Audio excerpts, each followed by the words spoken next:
This is so weird. Yeah, he's a. Just as I suspected. You've matured quite a lot, haven't you? Oh my gosh. We found an excellent teacher.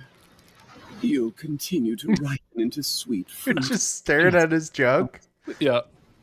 And they're just like, so do what you the guys actually hell? know this pervert? Ah, you must be their teacher, I assume.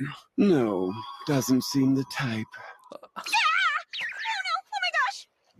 gosh! It's her. It's obvious he's hiding something, so best to keep him around until we can find out what. Plus, he's really strong, isn't he? Yeah. What? Yeah. Jeez. Hey, Hisoka! You walk in front! Yeah, they noticed. He is interesting. I can understand your concern for his future. This is so creepy. However, that makes him all the more dangerous. I'd like to deal with that as soon as... Gon is mine, do not forget that. Leave him be or suffer the consequences. Suffer the consequences. I'm aware of that. I haven't known you long, but I know your tastes. So, Hisoka, what are you going to do now? Wait patiently. Yeah, dude. Oh my god. Fruit becomes ripe enough for me to pluck. Whoa. The weird thing is like, it doesn't even fit the show, dude. If you just showed me this, I'd be like, this is like some pedo's wet dream. Yeah.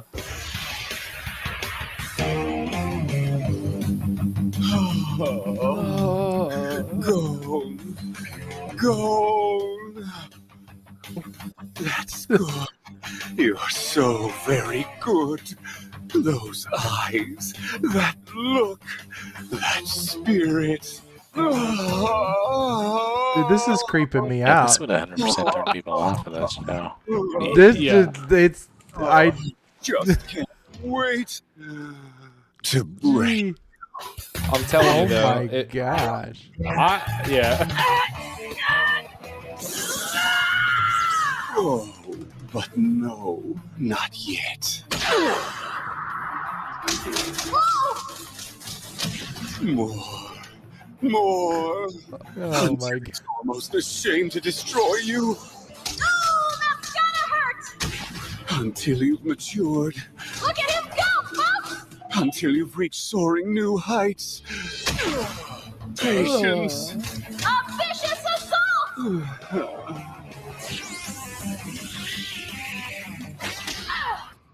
One question. How much have you learned about Nin? I know all the basics. Ah, that means you're an enhancer. But how the hell did you know that? You're so adorable. And not very good at keeping secrets, are you? We're quite compatible, you and I. Our opposing personalities attract. We could become great friends. You know, when I watched that, so like when I watched that, he Not forget that. it made me kind of like realize, because within the story of the show, Killua and Hisoka are the same thing. One's a They perv have and like the one's not. same, yeah, they have like the same nin type or whatever, and yeah, it's just like, you know, Killua was just a kid, you know, and Hisoka's And not a creeper. yeah, well, yeah. So anyway, yeah, that's Hunter x Hunter. It's actually, That's all it is, I mean, too. that's Every just- episode. yeah, It's just, just that, tons Nothing of different. just tons of- tons of Yeah. a dude just hitting on. Yeah, I mean, kids. if, A 12-year-old somebody kid, didn't yeah. know what that show was and just watched that part of the video, they'd be like, I'm not going to watch that. Like most of the people, most of know. our viewership, because our viewers are like our family and stuff. yeah, yeah. Like, let's be honest, who's watching this right now? It's people that we send this to. Right. But for real, Yeah. though, it's a good show. If you can handle just those select few scenes that we've shown way too many of. Yeah. a lot can of watch this a lot show. of people say that this is like top 5 anime, by the way. So Yeah, and keep in mind, people, that is in a top 5 anime. yeah, a lot of people say What does that say about it anime? is. What does that say Well. about anime? If that's I mean, Listen. it's either perverted this way or it's perverted the other way. Let's be honest. Yeah, right on. Can we like list off an anime that doesn't have at least one character that's a big perv? No, I can't think of one. I The can't. si- I can't the think of one. silence was stunning. You know, like I'm trying to think. Like, Not Dragon Ball Z. You got Nope. Master Roshi. mhm. It's a huge perv. Even that one that we watched last night. That no, I guess I mean I haven't. I've only seen one episode of Tower of Jiraga or whatever, but like I can't say that with 100% certainty. You know. Oh, that one's definitely gonna have one. I mean, can you name an anime without an attractive female character too? With big old bosoms? You cannot. Nope. You cannot. Just saying. It says a lot about animes. It's true. It's true. Yeah. Well, actually, I would say no. I was gonna say Avatar, but was there Kiara's brother? He was kind of. I wouldn't say he was a big perv, but he's definitely into the ladies. Katara. Yeah, but Katara is who is. Sokka, you mean? Yeah, Sokka. He would be like your closest thing to it anyways, but that was Yeah. it wasn't as bad. That was for kids, but so was Dragon Ball. And Dragon Ball was the definitely worst not. of the It was not. For I kids. know, What but do you mean? I was a It kid was- when it came out in America, so we watched it. Yeah, it was I guess it had more kid-like themes, but that's only because he was a child and an idiot. He was a But- child, and yeah, but it was adult things filtered through the lens of a child. Yeah. It's Like, every that's- they- it's every kid's show. To be fair, Not Yeah. every kid I show. don't know about that. I feel like almost everything's got some sort of like if you're watching it as an adult, you notice things. If that, you go back and watch Rugrats, the jokes there was definitely jokes that hit. Like if you're a parent and you're watching it, oh, that's funny because that's an adult Yeah. joke. Because like Yeah. Grandpa was always watching porn. Mm. Like seriously, he would What? rent stuff. If you go back and watch a Rugrats episode, Tommy's grandfather was always like when he would get something from the video store, it was like it had like busty alien ladies on it and stuff. Are He you was clearly serious? yes. Oh my! Wow. And then there's a lot of like adult jokes like with the parents and stuff. Damn. I was only a Yeah, kid when I right watched on. it, so I don't remember any of that. Yeah, you only saw it through the lens, but I went because I have kids now, and so like I went back and watched some of my childhood, and I was like, oh man, that was way dirtier than I remember. Yeah. Because you're just like they weren't subtle. Like that was the thing. Like a lot of our kids shows were subtle about like the adult humor. Rugrats was not subtle, which explains why my wife's mother wouldn't let her watch it. Mm. Like now that I go back and watch it, it's like, oh, that makes sense. Like, Dude, let's be honest. Grandpa's though, literally that watching porn. movie. Did you see that movie, the Rugrats movie? I did see it. Yeah, that movie was top notch. Okay. Yeah. When Did they- you when watch they- the Rugrats All Grown Up? some of it? Not like all of it or anything. Dude, but that was my yeah. jam because it like aged with me, like yeah, and stuff. yeah. No, that scene where he covers Dill in the baby food and then gives him to the monkeys. Yeah. It's so heartbreaking. I don't want no more sponsor billeries. Diaper baby's got to do what diaper baby's got to do. Baby's gotta do. Yep. Well, anyway, yeah. So that's Hunter x Hunter right there. Ethan, now you're gonna watch it. You're gonna watch all 148 episodes. Just you're hooked. No. You gotta find out. No, although since we're on this topic of anime, I did pull up Gara versus Rock Lee. That's a good one. Yeah, I pulled it up for Jude, and Jude was like, "I gotta watch it. Can you put it on Netflix?" And so then he was watching the full fight on Netflix. You know what's funny about that? My daughter and I just watched this show, the dodgeball game. Oh, you watched this show with your daughter? Yeah, but not these parts. Actually, in the dodgeball game episodes, Hisoka's not like this. Like he's a murderous psychopath. Okay. Oh, okay. So he's just bad. Yeah, he's a complicated. He would be like, yeah, because he's good sometimes, bad other times. He just craves fighting and to fight the strongest people, essentially. So he's Goku, but creepy. And a pedophile, yeah. So, yeah, all right. Now you're gonna watch it. Yeah, no, I'm gonna watch it. That's the bonus content for our Patreon. So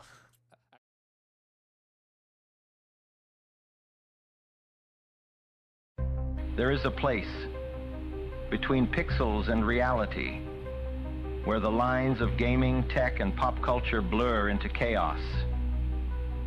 A world where the past collides with the future, where ones and zeros shape destiny. But beware, nothing is ever what it seems.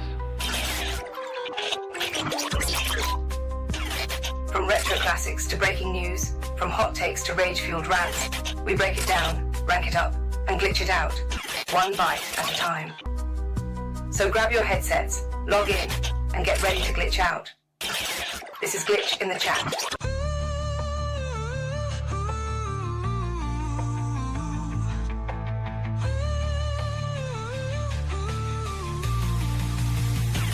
Silence.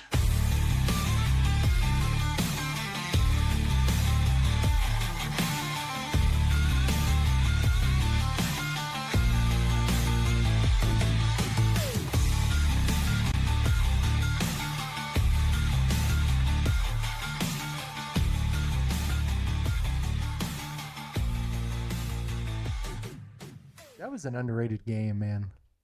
Yeah, it was pretty good. It was fun. I loved driving around picking up cows with my spaceship and suck them up. Right on. All right. Hey, everybody. Welcome to Glitch in the Chat. As always, my name's Ethan, Tyler, and Q, who has a wonderful new picture today. I have no, it's amazing that Q just changes every time, but he's transformed. Really good makeup guy. He's almost reached his final form. Almost reached his final form. So, yes, I mean, we're filming this a little late this week, but what's going on today? Tyler, what do you got for us? Oh, dude, it's all over the place. It's basically video games. And then I thought we'd talk about some things that we wanted to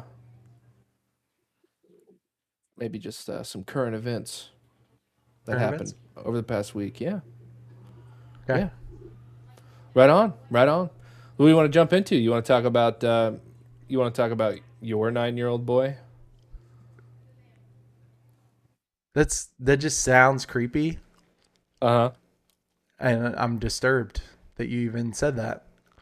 But yeah, so go ahead and pull this up because I heard this on the radio this week. Actually, wait. What? I heard you finished Berserk. I don't want to talk about it. You want to talk about it? Why not? Well, I don't have the same opinion that you do. My opinion being that it's the worst betrayal in TV history. It's definitely the most graphic betrayal Uh-huh. in TV history. Right. Yeah.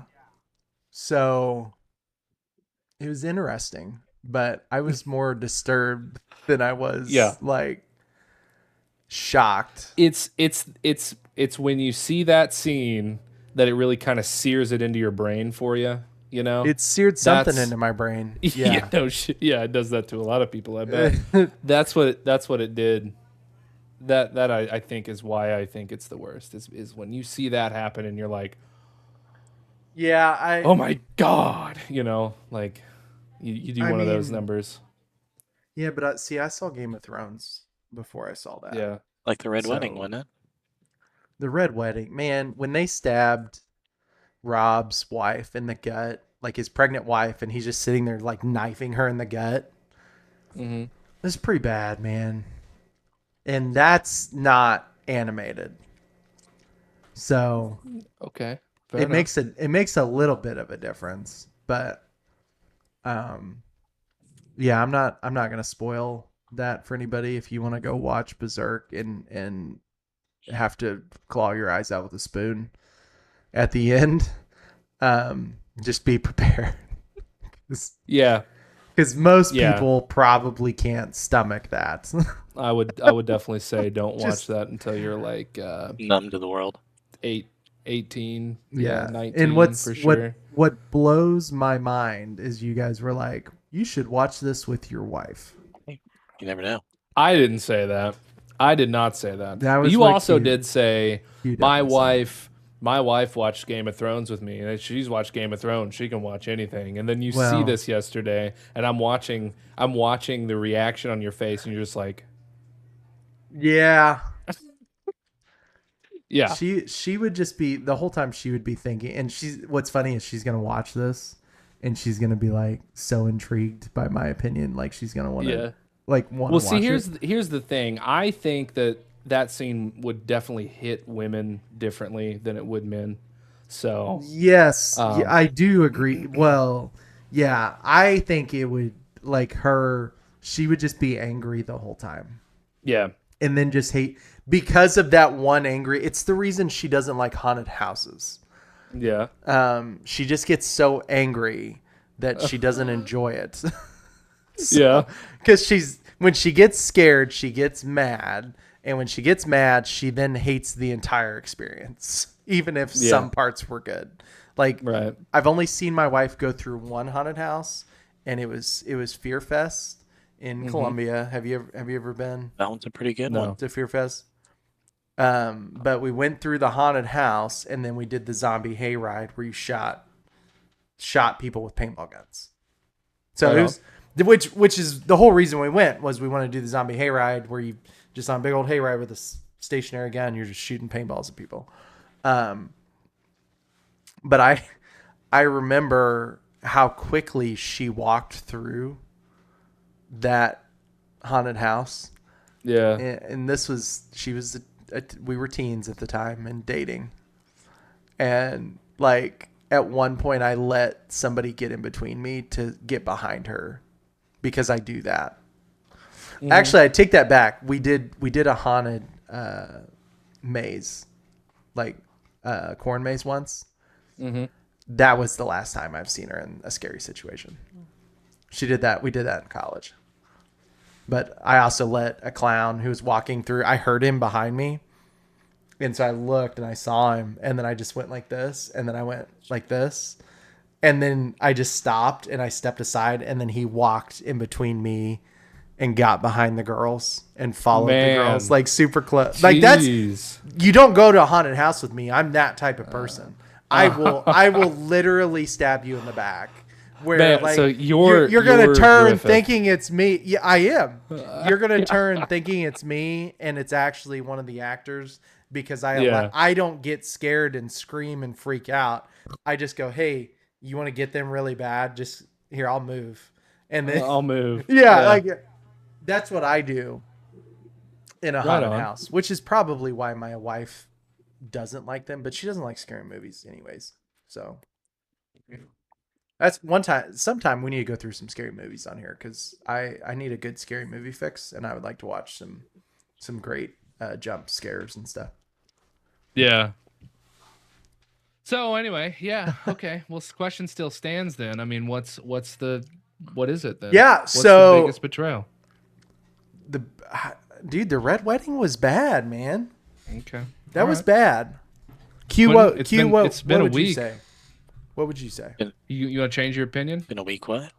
Change my opinion on what? It's been a week. You want to change your opinion on the worst betrayal? Wow, it's probably that one, Berserk. I mean, it's just gruesome. Yeah, it is. It's a big betrayal, and it's extremely gruesome. But the thing is though, like from my perspective, I didn't find it that surprising. Right. Was the thing. Okay. You seemed more shocked and awed. Like, I think of a betrayal as something I didn't see coming, and by that time I was like, well, that's not that surprising. Yeah, but you got to put your perspective in the characters, not your own of like watching it. You know what I mean? Because you see the whole story, but you got to think of it like if you were another character in there, what it would be like. I guess, but I just thought that guy was a big old douche that had a boner for the dude. Yeah. Okay. So, well, yeah. fair enough. So let me explain this story as I was driving to work.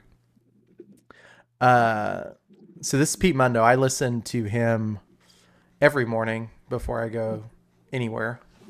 6 to 10 a.m.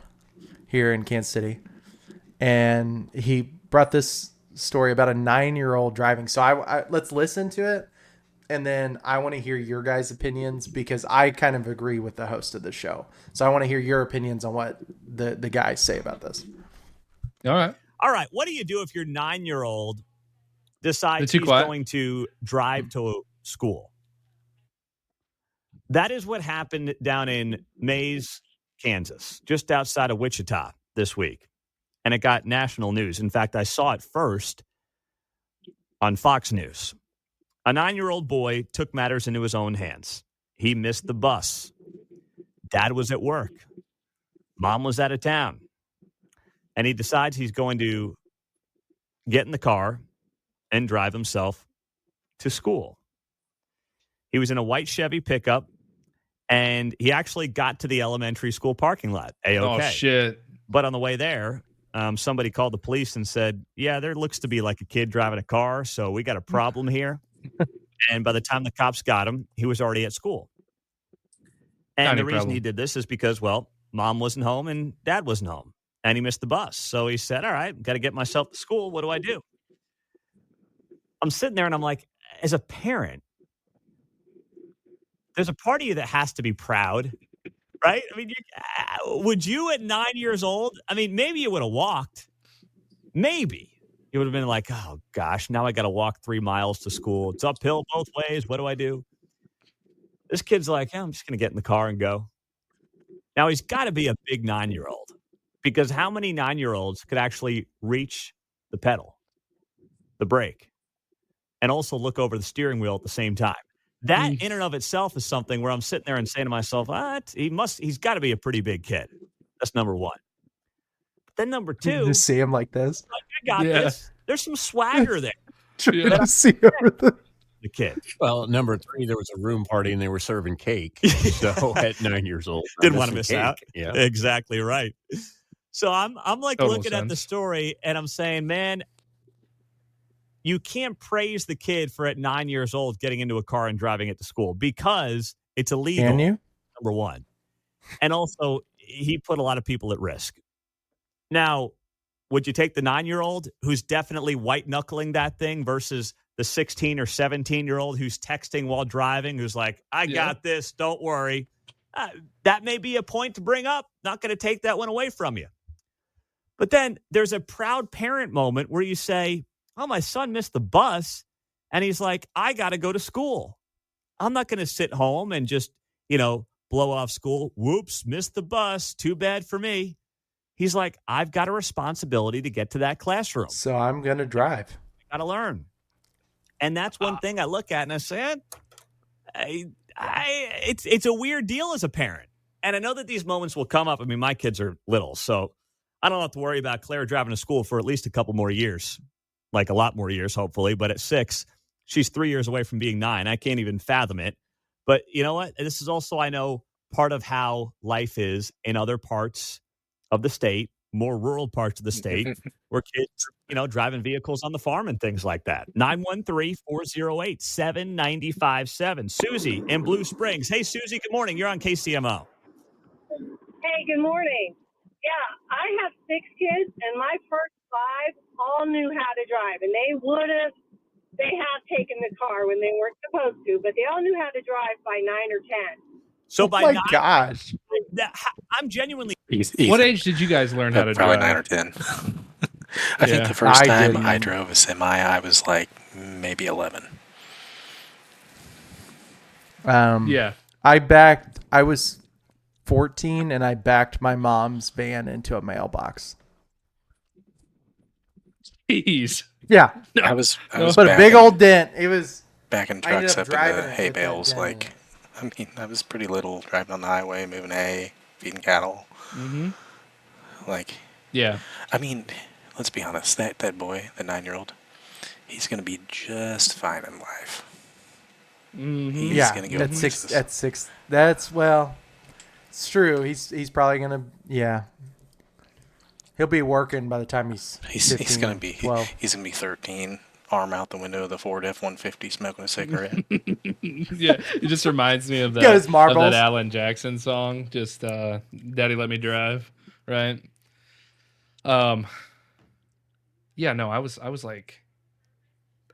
probably, not working the pedals, but I was probably 6 or 7 years old, keeping it between the navigational beacons. I grew up in a small on town, my dad's lap.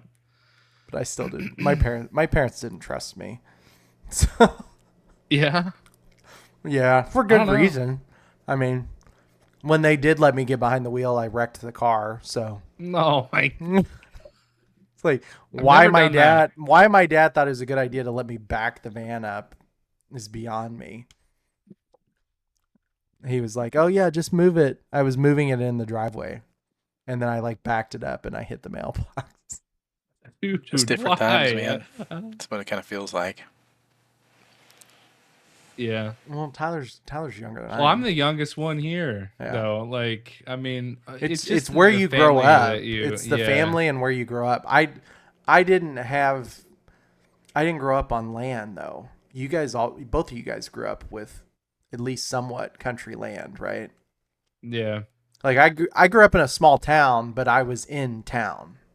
Like there's a difference, Yeah, I never drove a semi. Jeez, Quentin, 11 years old, driving a Quentin was working a farm. Quentin was working a farm though. Yep, and I'd go to my grandpa's, and I'd either have to move hay or drive tractors, or if somebody needed the semi moved, they had me move it. Nothing too crazy. Oh, Quintana. Learned you don't want to take a right hand turn in a semi. That one's a little tougher. Yeah. Yeah. You think? Totally hit the trailer on a light bulb. He was like, I ran over an old lady. Yeah. It's like, and my grandpa was just like, happens to the best of us. I mean, let's be honest. Nothing too crazy. That's what he said. Nothing too crazy. Nothing too crazy. I mean, look, man. Most people, probably the majority of people in their entire life, will never even step foot inside of a semi. And True. You were driving them before you were even old enough to legally drive a normal car. Yep, just eastbound and down. Yeah. Looks like we got us a convoy. Nice. I'm curious. Did you have like a booster? Like, how did they see over the steering wheel in a regular pickup truck? Tall enough. They were tall enough. When they were little, like 5, 6, they'd sit on my lap, and I'd do the pedals and they'd do the steering. Because by the time they were ready to drive, all they had to do was learn how to react to other drivers. Mm-hmm. By the time they got their license, so they knew how to drive the car. But my last. All Ethan had to do was learn how to react to mailboxes. Stationary objects. Nobody sat me in their lap. Where the hell did that come from?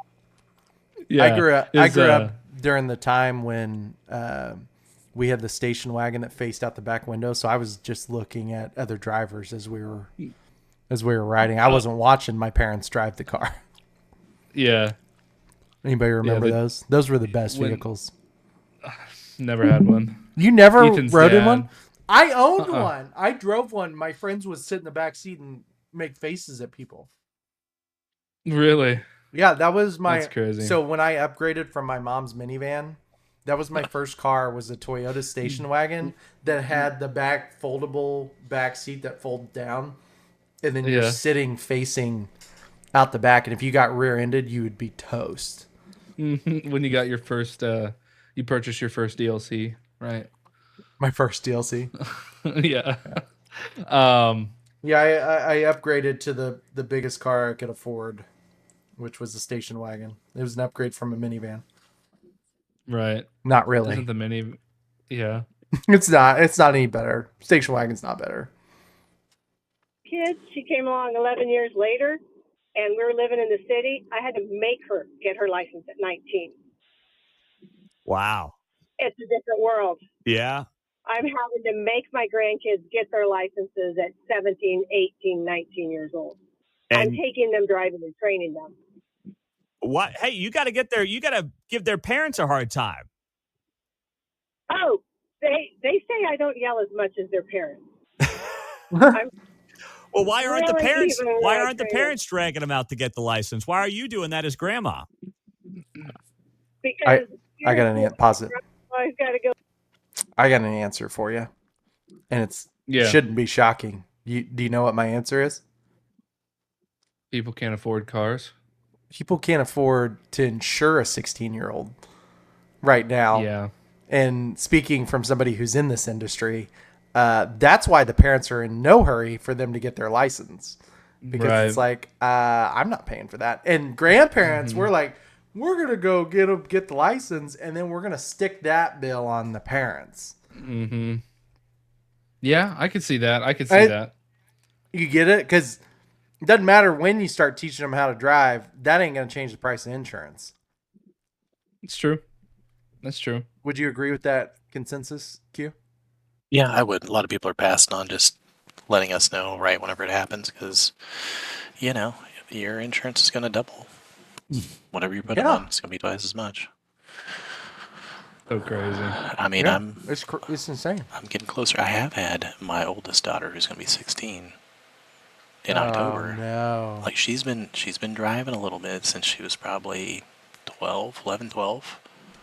Mm-hmm. I'd put her in the tractor at my mom's, let her drive around a little bit, let her hop in the Jeep, drive around the country roads. She's been okay so far with a permit. Yeah. Yeah. That insurance ain't gonna do you any favors, though. Nope. It's gonna stay. My oldest daughter is she's 9 now, and I'd say from probably 5 or 6. Yeah, I had her like on my lap and just would let her drive, down the back roads. Yeah, I live in the city, so. But my Works son. good. But like, to be fair, like when we go hunting and stuff, like they have a side-by-side now on the farm. I'm probably gonna let him drive that stuff around. Like he needs to. He's gonna be 8 this year. I think right around between 8 and 9 is when I want to start that stuff, because I've seen him drive on a video game. Yeah, funny story. When we talk about like ATVs and stuff, have you guys ever driven one? I mean, I know Quentin probably has. Ethan, have you? An ATV? Yeah. Yes. Yeah. So my cousin did. My great uncle had one, and he ran it up like the. So like, what do you mean by ATV? Hold on. What do you mean by ATV? Because like ATV is just an all terrain. Okay, so a normal like a four-wheeler. Okay, right. Because you make it sound like it's something it's not. Yeah. Okay. Well, anyway, besides the point. Jeez, ruined my story. Sorry, my cousin I didn't mean to cut you off. ran one up. Like the anchors that like on the power poles, like that hold your light poles up. Mm-hmm. Yeah, literally ran one up that because he had no idea how to stop. This is the difference between like kids that grow up in town, like, living in the city or town, and then kids that grow up like living on the farm. I would have known how to stop or how to obviously turn and or not press, run like, it up the damn light pole. I mean, any kid that's ridden a bike would know how to stop. Yeah. Yeah. I mean, even if you press the wrong one, it's this one, by the way, kids. You still would have stopped. You would have went over, but you would have stopped. So you would think you would know to just do. Dude, he did it. He did it straight up. Any kid that stuff, so I figured I'm not. I know my mind. I'm gonna get a license. There you go. Maybe he was I just like an that, idiot. Susie. That's a good approach. So your older 5 were all driving or able to drive vehicles by 9 or 10. Did any of them? And you said some of them did take the car when they should not have taken the car. Oh yeah, one of my daughters at 14 took the car, ran into the side of Quick Trip, brought the car home. I had knee surgery, so my 16-year-old was driving me around, and I blamed her, and she got blamed for that car not running right for like 5 years until they finally let me know what happened. Oh man. Oh God. She drove into the side of Quick Trip? Yeah. Do you guys ever do that? What? Take a car? Nope. I mean, define taking a car. Like snuck out. I didn't. To be stole a fair, car? I did not have to sneak. I just took the truck. I was just allowed to drive the truck. Yeah. As long as it wasn't, I couldn't go to town. Yeah. See, I never snuck out.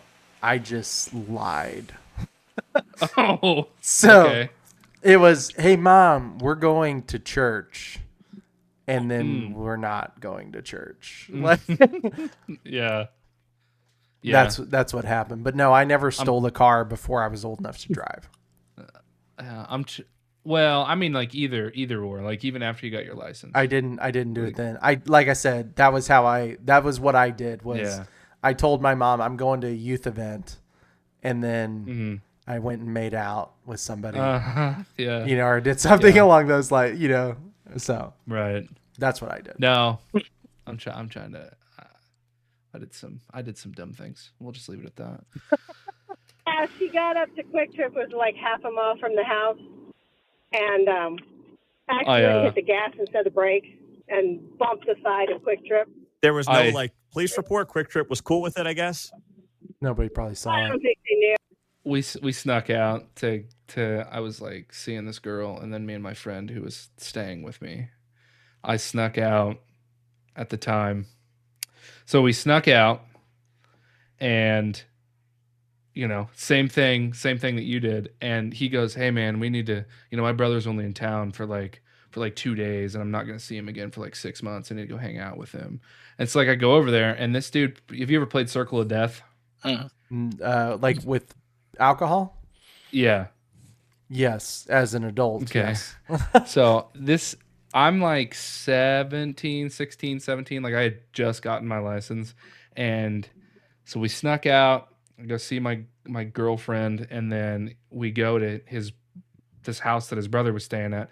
And my friend proceeds to get absolutely like obliterated, Sloshed. like chugged a half a gallon of vodka in like less than like 3.5 minutes. Jeez. This is why kids you can't drink because you have no self-control whatsoever. Yeah.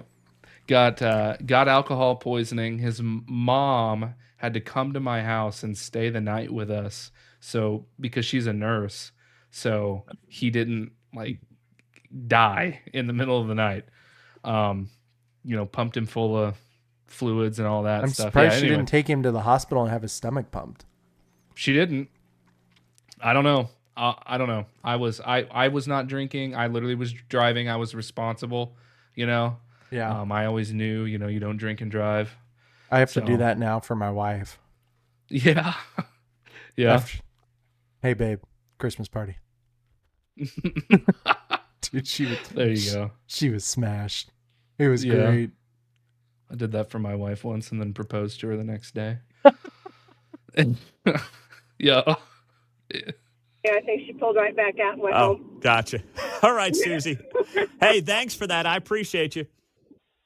No problem. 913-408-7957. That's right, Pete. The motor was still running and reverse work. We're out of here. Yeah.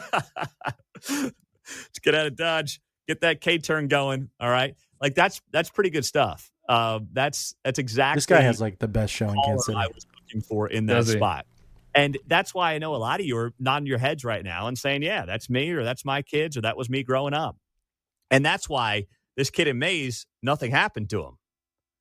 Like nothing. The police didn't write any citations. What? The police officer, Officer Blackburn, down in Mays, Kansas, said that he's sure that the young man is in tons of trouble with his parents, and they will let the parents determine how to handle this one. There's country justice. Exactly. That's how you do it. City, the parents would have got arrested.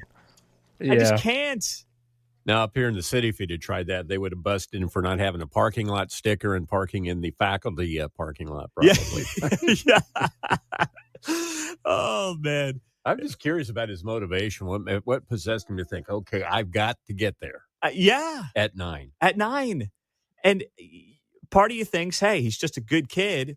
The other part of you thinks what John said. It was cake day. They didn't want to miss out. A little bit more to it. Exactly right. I'm just curious. Probably that one. Security these days, he had to get there before school started. Otherwise, trying to get into the school late wouldn't have happened. They would have been like, why is he showing up by himself? So yeah.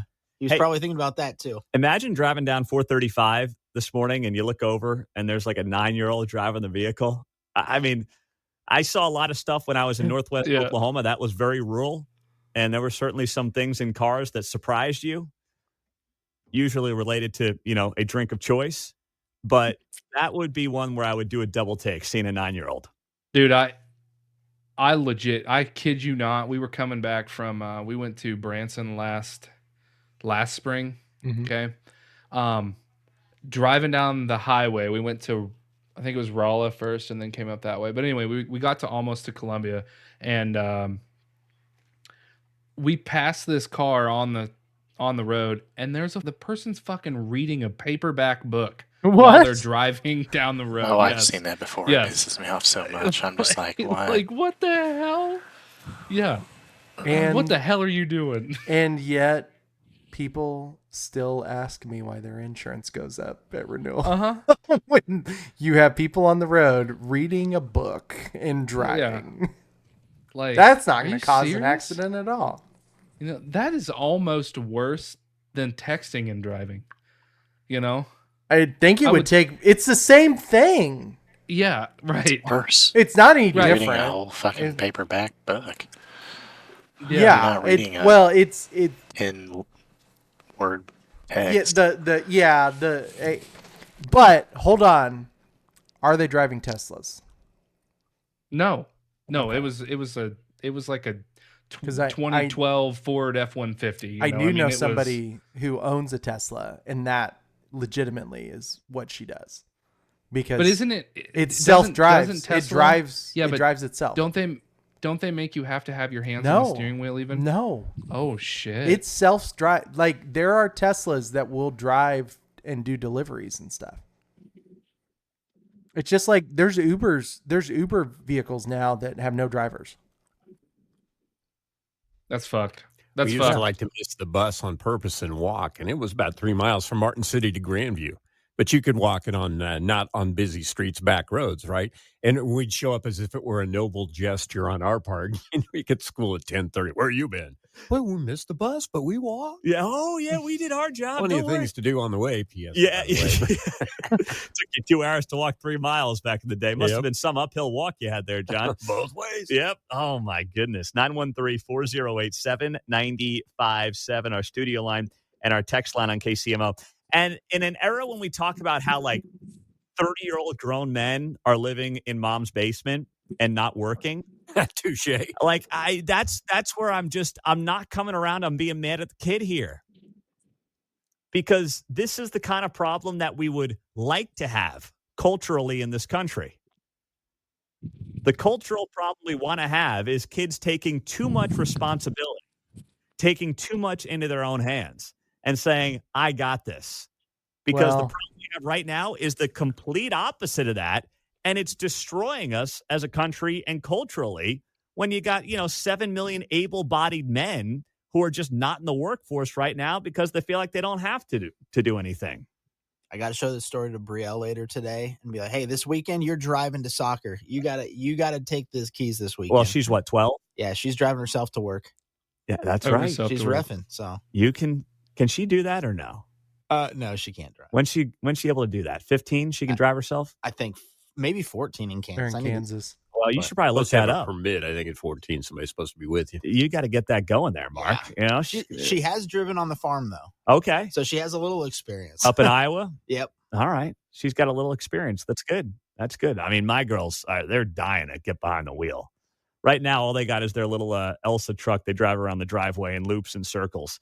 And until that they can keep that thing off the grass that I'm pristinely trying to keep up, I can't let them behind the wheel of a vehicle. You keep that thing on the driveway, we'll have a conversation. All right? But as long as that Elsa truck is doing wheelies in the grass that Dad's trying to make look halfway decent, then I can't put you behind the wheel. And it's like you said, some kids in this generation don't want to drive. Like one of my nephews didn't get his license till he turned 18. My other one wanted to drive right away when he was 15. So it's kind of like, depends on the kid too. Every kid's different. That's one thing I'm also learning with 6, 4, and 1 at home. Everyone's different. And you're like, how's this possible? They're all being raised the same.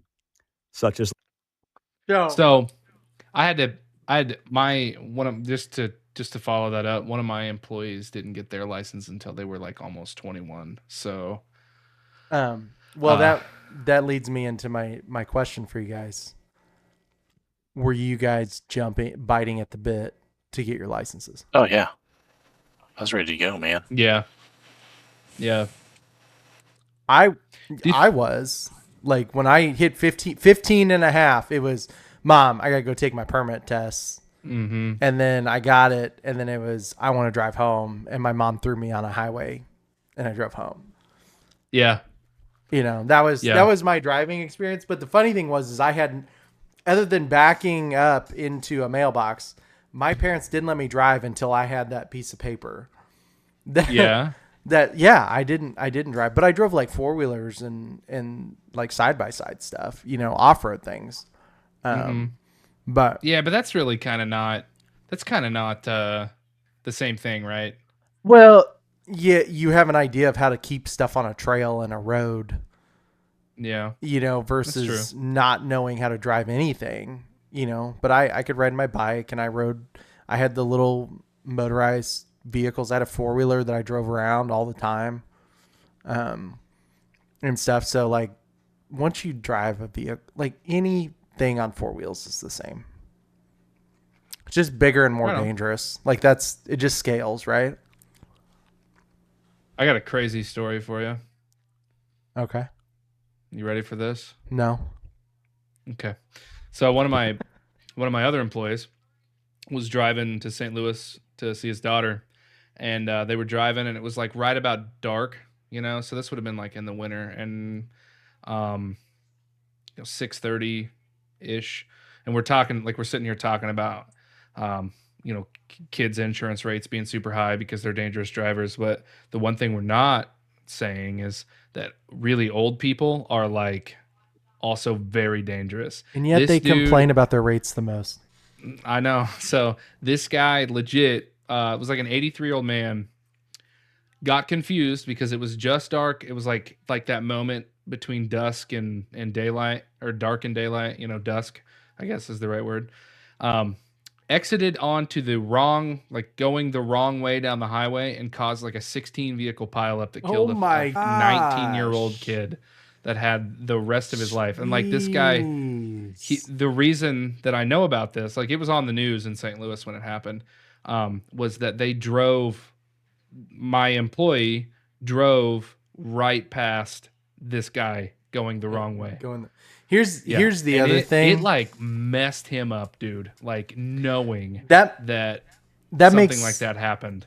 Yeah, that makes sense. But let's be honest, driving the right way in St. Louis is dangerous. Let alone driving the wrong way down the road. Yeah. It was Yeah. Yes, I could agree with that. I watched. I don't like driving in St. Louis. I live in Kansas City for a reason, because our road system, not any, like our rush hour is not even close to St. Louis. Yeah. Yeah. Right on. So yeah. Anyway, Q, what do you? Let them drive. What do you? Yeah. What do you think about? What do you think about Let all them that die. right Let them die. Let them drive. You know which one I'm thinking of? You know what song show I'm thinking of? Is it The Princess and the Frog? No, it's Lorax. It's the Lorax when he's like, let it die, let it die. Yeah. You know? He's like, I was Right just on. like you, the bad guy, and then he's like, I say let it die. Let it die, let it die. Yeah. That's funny. Is it air that they bottle up It's in that? it's air because there's no trees, so like there's That's no right, yeah. no clean oxygen. But the guy that plays him, Kansas City native comedian, I can't think of his name right now, but that's who voices that guy. Dr. Seuss, First Eco Warrior. But yeah, it's a funny part because like it's like the end huge musical number, and like everybody's talking about let's let that tree grow, you know, let it live. And then he's like, I was just like you. And then he's like having a moment, and he's like, and I said, let it die, let it die, let it die, you know, because I mean, obviously he'll go back to being a nobody if trees come back. So air's free. Right. So right. All right. What's next? Let's go. Well, I think I'm going to show you guys this little video right here, and I'm going to ask you a question, and then I'm going to tell you a story. Whoa! Not that video. Whoa! Hello. Hey. Hey. Hey yo. Calm down. Calm it the fuck down. Oh, unidentified flying. Yo, what is that?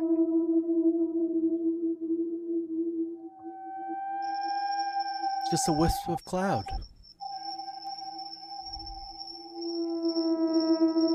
What do you guys think this shit is?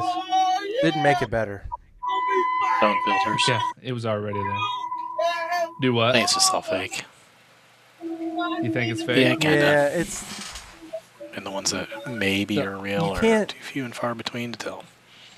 You can't believe, like, when I can go on my phone and make a movie, like, special effects are getting to the point where you can do it on your phone and it looks like it's a movie. Right. You know, so Okay. you can't Yeah. believe anything you see. But that being said, okay, I'm not going to believe anything I see on a video. If it is involving aliens or anything of that source, I would have to see it in person to fully believe it. Yeah. I'm not So I'm here not we go. going to believe anything that I, you know. Right on. So this little snippet of the video is what made me want to ask you guys this question. What is the closest thing that you've ever had in your personal life that has made you say, "Damn, that might have been like aliens," or "Did I just see a spaceship?" You know, that kind of question. I don't have any Either alien one ones. of you. I have no alien ones. Yeah.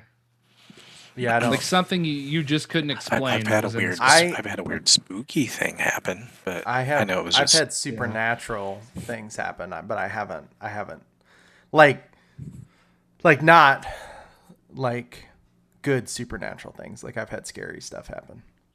Right. Okay. To me. Well, we're talking Like- about aliens right now. Well, no, I know that, but that's what I'm saying. I've never seen anything in the sky where I was like, oh, that's sus, you know. And I've never seen anything where I believe it because it's so easy to fake that stuff. Right. Okay. You know. Right on. Have you? Yeah, I have one time where I cannot.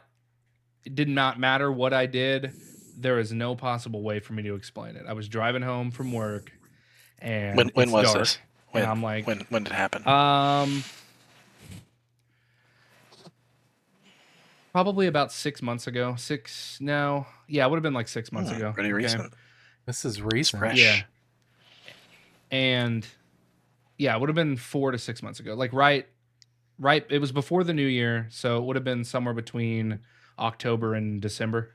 So I was driving home, and it's dark, and I'm driving down, and I know neither one of you. Well, Ethan's been to my house, but there's this long straightaway like on the highway that goes out to my house, and I get on this like long straightaway, and I'm like looking out over, in the distance, and I see this like blue light, okay, and it's not moving, but the closer I get, it like starts moving, and then it becomes this long line of blue lights, okay, and it's like pretty low in the sky. I mean, I don't know how low because it was dark and I'm not a fucking physicist or something that can like calculate that shit.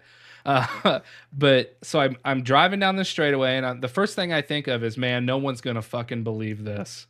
And so I'm like trying to get my phone out, right? I'm like trying to drive and then take this video, and BT dubs, it's not safe, don't do that. But I needed to have some sort of proof, and the only proof I had is this like ugly flash picture where all you see is my window and then just like a faint dot in the sky. Because you're the dingus who didn't turn his flash off. Yeah. Okay. So it gets worse, or it gets not worse, but better. So I'm driving, and this thing starts like moving, right? But now at this point, like I'm almost on it, and it like starts doing this like snake motion, okay? And is following me as I turn the corner. It's like it's doing one of these numbers where it's like parallel, okay? And it's still doing the snake thing, right? And so I go around another corner, and I'm like, dude, this thing's gonna go right over the top of me, okay? And so like there's this gravel road, and I like whip the car in there and try to pull like a full-on 360. So I can like watch it as it goes over me. So like I whip into the gravel road right as it's passing over me, and I get the car turned around, and the thing is just gone. Not there anymore. That's the only time I have ever not been able to explain. Like I've seen some things in the sky, off in the distance, but then you go there the next day and you realize it's just like, oh, that's a tower and there's a light that's like flashing, That is the only time I have ever not been able to explain it. I don't know if it was like a drone. I don't think it was a drone, because that would have had to been one damn big drone. I mean, we're talking like the length of a semi truck, probably, like with trailer. Yeah. So it's not like multiple drones though, right? Because they have like those they have those drone light shows and stuff. Look, you know where this is, okay? Like, no, I get it. It's like in the middle of nowhere. Why the fuck would there be a drone light show in the middle of nowhere? Somebody practicing with one or something. I don't know what they can do. It could be. Like, I mean, it's weird that it would follow you, but I've ever had to a UFO experience ever in my life. Yeah. So I'm now going to get off topic because we don't have anything to relate to this, but we're just going to stay in this realm of the unexplainable, right? Q, what's the creepy thing or things that have happened to you? So we're going to get into the supernatural here. Is this our tonight on Unsolved Mysteries? Yeah. I'm curious to hear Q's, and then I'm going to give mine. Okay. We're going to find out who gives a shit about Bigfoot. I remember this one pretty. And obviously, it was nothing. It was just a creepy situation. So I was driving back from my girlfriend's house, and you guys know where Cody lives, right? You guys been out there? Mm-hmm. Mm-hmm. The old house? Which house? The one he's in now. Oh, okay. Yeah. So, you're creeping through those turns and stuff, and they've got all those old bridges, And so I'm driving, and it's a dark and foggy night. It was pretty foggy, but on the side of the road, I drove by, and I see this gigantic dog, okay? And it looked like it was just mangled, and it had its fur fallen off, and its legs looked all bloody, and it was just like a gigantic white dog. And it was just kind of the way it looked, and then with the fog and stuff, obviously it was just a farm dog, I'm sure.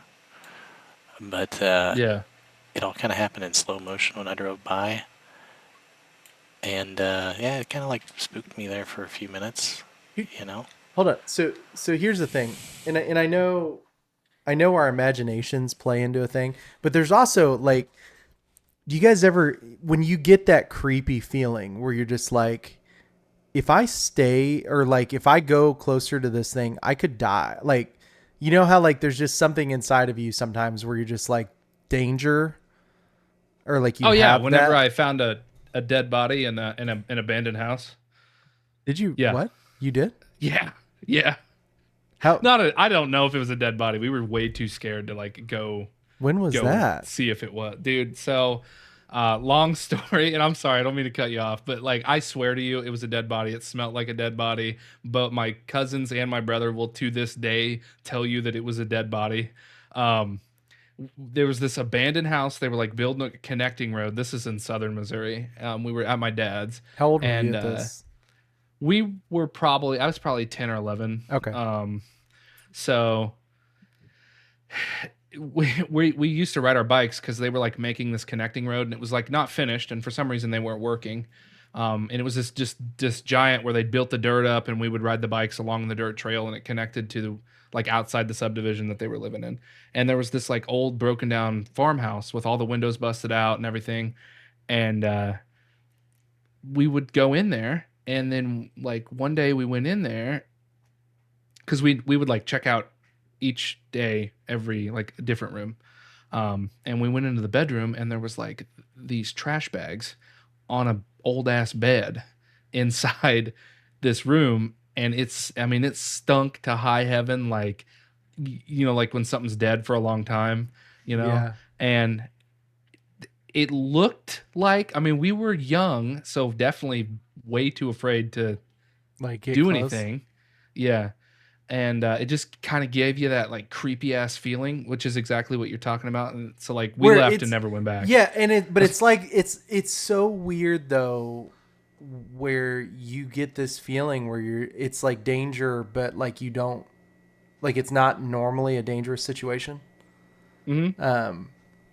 I mean, yours would be a little. I mean, it's like terror, but Yeah. there's sometimes when like you see someone where you just get a weird vibe. You know, like I can't explain this, but I'm getting a weird feeling right now, and I'm gonna lock the doors. You know, type thing. Right. You know, or something like that. Q, have you ever had that happen to you? Yeah, you know, every time you'd be coming back into the house after it was dark, you know, and you're like, you'd feel that tingle on the back of your neck, you know what I'm saying? And then like you just hightail it to the door and shut it and lock it. You know, when you were a kid, you guys ever do that? Yeah. Like you were. Well, I did that. Walk a little you were out faster. running I did your that every freaking shadow. Yeah. You know what I mean? Like you were hightailing it. I would do that when I Yeah, was or you going run up the stairs. I'm like, I Yes. still do that when I turn the lights off. I turn the lights off. Yes. I'm like, oh shit! I gotta get out of here. Yeah. Or like when Yeah. you're getting into bed when you're little and you're like, oh, my feet are right on the edge of the bed. Like, you know, something's going to grab me. Yeah. Yeah. So I mean, Dan Schneider's under there. like Dan Schneider's. Oh, Nickelodeon.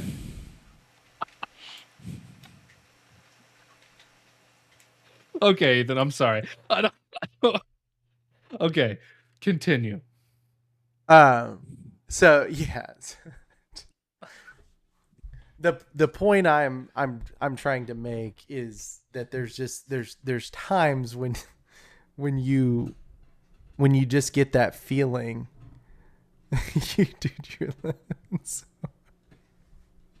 You're right there. You're right there, Tyler. I'm losing it. Like that was so funny. That was so funny. Dan All I can Schneider. think about is just fucking Dan Schneider just popping out. He's just Hey! he's just picturing Dan Schneider's fat ass. Yeah. It makes me Okay. so sad that Dan Schneider played the old man on the Amanda Show. Like now that because I didn't know who he was, but that was like my favorite skit when she would prank call the old man. He's like, I don't know who you are. Yeah. You know, and stuff like it was hilarious. But then you look at him, you're just like, you fat bastard, and all the dirty stuff you did. Yes. You know, but I mean, just if you need proof, just look at how Amanda turned out. Poor girl. It's true. Talk about like somebody who just is not the same. I mean, like to our childhood, she was Taylor Swift of our childhood, right? Like the Amanda Show, when she showed up on all that, and then once she got the Amanda Show, like then she did She's the Man. Like she had all these good movies too. What was that one with the blue guy, the guy that turned blue? Big Fat Liar. Wasn't that Big Fat Liar? Yeah, Big Fat Liar. Yeah, that one was good too. Was she was in it? She went crazy. Was she in Big Fat Liar? Yeah. Oh. Yeah. We actually watched She's the Man not that long ago. But that was when she matured. And she matured along with us young boys. Yeah, I think she's my age actually. It's going a little weird. What are you talking about? No, I'm just saying we started taking more interest in women that looked like older Amanda Bynes is what I'm saying. That's what I'm getting at.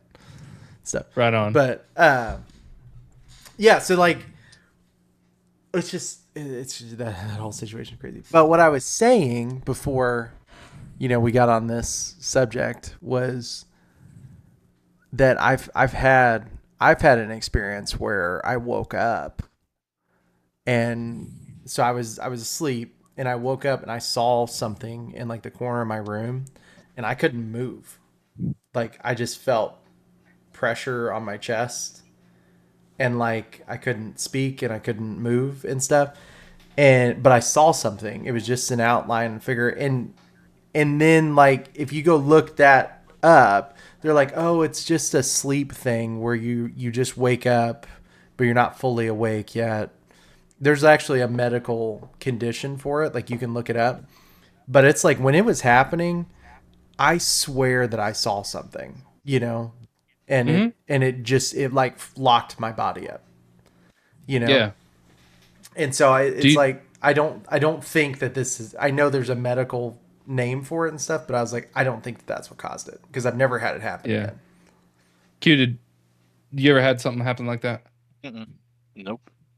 No, I've had it happen once in my life. I got 2 points for you, Ethan. Once in my life, I was terrified, could not move. Okay. It's a stormy night, woke me up in the middle of the night. And then it got really bright in here. Yeah. I could not move. Like I could not physically get my legs to work. Okay. Yeah. Finally, whatever kind of, it's called sleep paralysis is what you're talking about. Whatever. I was able to free myself of the curse of the demon, and I fucking hopped out of bed like quicker and shit, turned the light on, and all it was a coat in the corner of my room hanging. Yeah. And of course, regardless, beside the point, but I sort of understand where you're coming from. Yeah. I would think that, for me personally, but my light was on in this instance. Okay. So it wasn't dark. It wasn't dark because I fell asleep with the TV on. What was it though? Yeah. And so like there was my TV was on. There was light in the room. Right, but my TV was on too, but it was just enough to where it was but so like a dark corner of the room. No, I get what you're saying, but like for me, it was really because it was not there when I flipped like my big light on. Yeah, it was not there. Right. Like it wasn't like something popped where it was, and I was just seeing like the shadow. So that, right. But also to that point though, it just depends on your mindset. Like, right. Of course. Yes. I understand. But I do think there's something to that. And it's usually a pretty good instinct when you feel terror, especially like with a human being. Like, have you ever talked to somebody and gotten that vibe before? Sure have. Yeah. Where you talk to somebody and you're just like, there's like red flags going off from this person. All over the place. But seriously, like where you just, but they didn't do anything though. Like that's what's weird. And it's like that. It's like that. Pets are attuned to that, right? Like you see. Do you not realize the type of people I have to deal with every day? No, I know what type. You know, I've dealt with those people too. Right. You know, I've felt that feeling that you're talking about. Yes. Yeah, but like we had it happen one time with a dog, and like, you know, gentlest dog ever, but like this one person came around and that dog was like gonna kill that person. Mm-hmm. And that to me makes me be like, do I want you around my house? Mm-hmm. Like if my dog, who has never acted like this with anyone I've ever met, is now going off on this person, it makes me think like, are my children in danger? Stuff like, you know, things like that. Yeah. And so I think there's something to that, because that happens, and it's usually with somebody who hurts children or has done something like that. Yeah. Like I think that's the most of the time, as maybe it's just because I'm a parent, but like that's I think that's usually when it happens. There's something in us that protects our children, and we just know. Yeah. I get you. Second point I have for you is, yes, we did tell our parents about the supposed dead body, just for everybody who might be wondering. Okay. We didn't just be like, oh, it's a fucking dead body, and then we left, you know, like, yes, we did tell our parents. Did they I have call no the cops? idea what happened. I have no clue. I don't remember after that. I think they kind of were hush hush about it. Didn't really want us to know like, whether or not it was. That's because they murdered him, Tyler. It could have been. That's why you can fit, and then they moved the body, so we'll never know. But yeah, I mean, we did a bunch of stupid shit, you know, like we were not supervised, and it was a group of boys, and we were pretty wild. So, dude, you know. I never did stuff like that. Well, you guys, I'll just keep that comment to myself. I mean, I will say this in case my mom or my dad watches this. So. I will say this, like when I hung out with one of my friends growing up, so it was a pastor's kid of our church that we were going to. We, in his front lawn, we threw rocks at cars. Like as they were driving by, like trying to hit it and score points. And then we smacked a big old truck's windshield, and the dude slammed on his brakes. Oh, and you want to talk about two kids moving their asses. Dude, we took off and hid in the bushes, and he walked up and rang the doorbell. Right. And then we both, in my head, and this is like me going, because I don't remember most things when I was like 6 or my son's age. In my head, I remember he was in one room, and it was like that archway. I was on one couch and he was on the other, and we were like on the opposite sides of the walls, and we were just yelling at each other about whose fault it was. Yeah. And like his mom is like standing there like, do you guys understand why you're sitting here and stuff? And I'm just like, he talked me into it. And then he's like, no, you did it. You're the one who hit the car. Like, and we were just screaming at each other because we were so mad that we got. But I followed kid. Like, I never came up with the bad ideas, but I never said no. Like, I remember going up to the grocery store and my friends stealing candy and stuff. And then they got me to steal it. And then my parents found out. And then, you know, it's like that stuff always happened to me. And it happened one time. It happened one time in high school with a girl I was dating at the time. Because I had a minivan and I could fit a lot of people. So I drove her friends to Walmart, and none of them had any money, and they stole stuff at Walmart. Yeah. And when I found out, I was like, well, because I had a job, because I was not a degenerate. Yeah. I was like, I would have paid for it if they would have asked me. And then I was like, too, I'm walking out. If they get caught, I'm leaving. And I was like, your friends are never going anywhere ever again. Like, that's what I said. I was like, I'm not going to be with them when we walk out of this place. And then I was like, too, if they're caught, I'm not staying. I'm gone. Yeah. Right. And she was like, yeah, it's okay. I'll tell them and stuff. They never got in my car again after that. Yeah, right on. Piss So me I off. do have a funny question for you because you were talking about throwing rocks. What is? It's a question for both of you, and then we'll move on. What is the greatest athletic feat you've ever accomplished? I have so many. Look at this big dick over here. Fucking, I have so many. Let me pull out the fucking Rolodex so I can look up the exact date and I time. don't know. Nothing really too awful impressive. Like, what are you talking? Like in sports or just in what do you consider your entire life? Greatest? I don't know, man. athletic I'm like at peak performance now. You know? Like, look at me down there. All right. Yeah. Yeah, there you go. Right on. So yeah, that's funny. I'm trying to think.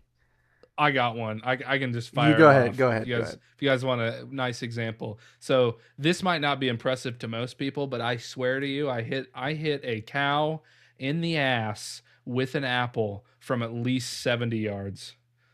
It's a good one. Okay. That's actually. Yeah. You brought that up, and it rung a bell for me. It's very similar. Okay. So, I'm out deer hunting. I'm sitting down. I'm under a hedge tree. And you know how, like, when a squirrel gets on you, they're like, they just won't come off of you. Like, they'll just start barking at you. Yeah. This thing just went on and on. And I finally got tired of it. I grabbed a hedge ball, and this thing's up in a tree. Like, it's a ways away. And I chucked that hedge ball at him and hit him square off that limb. He fell to the ground, got up, ran back up in the tree, flipped me off, and then started doing it again. But I was like, God dang, that was a freaking amazing throw. He's like, God, that was a shot and a half. Amazing. I was just like, holy shit, I am like amazing. Or another good one, you guys ever do this where you're like, you're just sitting down or whatever, and you got a fly that's coming by, and then you just grab it out of the air, and you're like, oh, apex predator right here. No, I mean, we're not Mr. Miyagi. You guys never grab one out of the air? Like, you don't try? I've seen. Come on, you guys. Yeah, I know you try, and I know you get it once in a while. Yeah. Like, as it's flying out of the air, and you're like, bam. That's both of those are rather impressive. And just so you know, it wasn't. This was a full-grown animal, okay, and they liked to eat apples. I was told to throw it, so I did it. Okay. It didn't hurt the cow, obviously. Yeah, no, it did not. If anything, it was thankful. Yeah. It turned around and said, thank you. Yes. So, Ethan, what's yours? Mine would probably be, so did you guys ever, you guys growing up in the country, you guys four-wheeled when it would snow, right? Like pull a sled in a four-wheeler? Yeah. What kid didn't do that? Right. So there was one time we had a long sled, and my brother was driving the four-wheeler, and the sled didn't like have anything to hold on to, so we put this old like Persian rug that my mom had in our sunroom. We put it inside, and we were holding on to the rug on the four-wheeler. And so as we're going, my brother thinks it's a great idea to go and ramp like a road. So it's like, because we had a lagoon running back behind our house. So there was like a little road bump into a ditch. And so like he ramped the road and then took us. We flew. So it's me and a friend, and we're holding on to each other. And we literally airlifted in the rug and got air, and then landed back in the sled and kept going. So like we went airborne, the sled left our bodies, and then we traveled and hit back in the sled, took off. Right. So you were like, okay. It felt. Is that? It probably wasn't as. It probably didn't look as impressive as it felt, but it felt amazing. Like we just. Like, you know that scene where like the person like jumps off the vehicle and then goes through the window, and then like the vehicle goes under, and then it like comes, and then they land back on it, or like they jump over the train. I don't know. It felt cool. It felt cool. Stupid now. I'm cool. Right, Move on. right Move- on, right moving on. on. Right on. Okay. Hey, so I don't know if you guys have heard. Oh, he's got the glasses back on. He's killing it. You guys heard about this game that's coming out? It's called Marathon. Never heard Sounds of her. gay. I think Q, you've seen some stuff on it. Oh haven't yeah, you? yeah, I've seen it. I haven't seen it Ethan, at all. I don't think Ethan's seen anything on it. Nope. Well, a little backstory before we watch this. It's actually it's Bungie. It's a Bungie game. It's a remake. You know, Didn't they have? You they know had what Bungie is, the old 1997 marathon. Right. Yeah. Right. It's actually the first game that Bungie ever made. Ooh, so they're remaking it. Yeah. Kind of. Yeah. So let's jump in here and watch this, Oh, and, wait, and Ethan, we'll kind of draw Ethan, some conclusions. If you're like me, as soon as you watch the art on this trailer, you just like think of things that you've seen and tell me if you can like spot what it resembles for you. Sure. Okay. All right, let's go. Here we go. I love this. This cinematic's really good.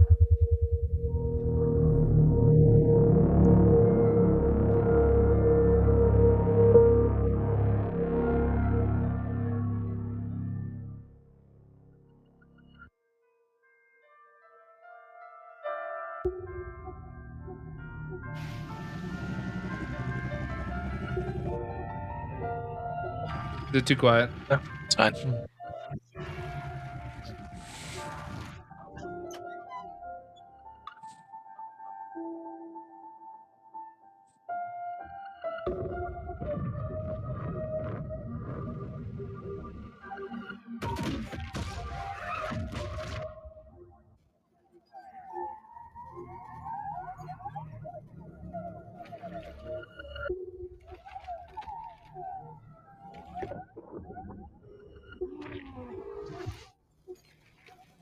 There's corn in them beans. The hell's going on?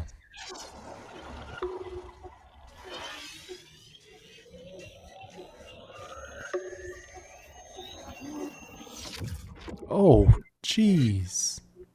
So originally, what this reminded me of was, well, we gotta let Ethan. I'll drop that. I don't want to be putting any thoughts or visions into his head. So what are you coming up with so far? What's it reminding you of? There's like a few different things. Okay. But Continue. Himmy. Well, it makes me think of even Mass Effect a little bit. No. No. Terrible answer. In some things, but I'm having a hard time thinking like what. There's nothing that just sticks out that it's like, oh, this is keep what playing it is. it. You got it. Right. You'll get it. I trust Ethan.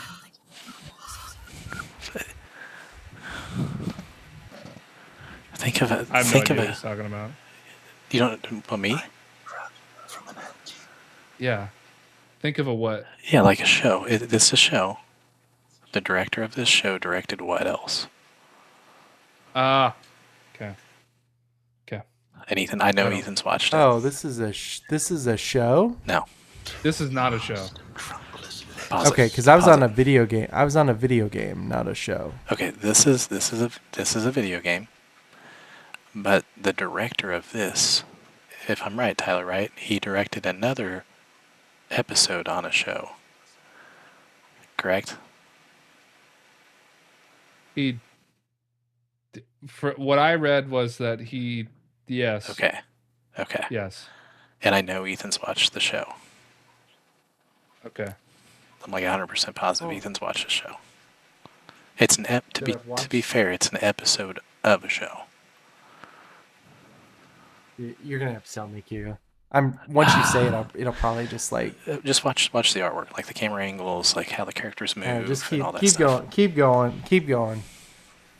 Near them, on the sands, half sunk, a shattered visage lies, whose frown and wrinkled lip and sneer of cold command tell that it sought to well those passions red which yet survive. Ecstasy. Stamped on these lifeless things, the hand that mocks. That's what I thought when he first found it. Oh. And the heart that fed.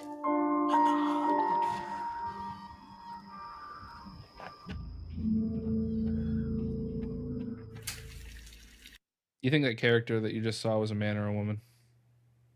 Neither. Okay. It's non-binary.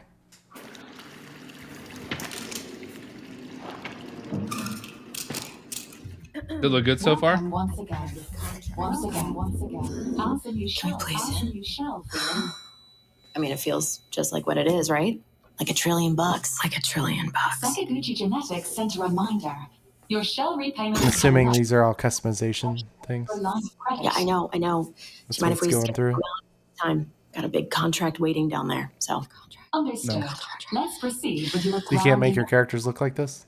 familiar with this item. I think there's only 6 playable characters, and then there are 3 maps. yeah. There's My lucky charm. 4 playable characters. Oh, 4. And 4 maps. Close. I thought this was a looter shooter, though. It's a shooter extraction, right? It's an extraction shooter.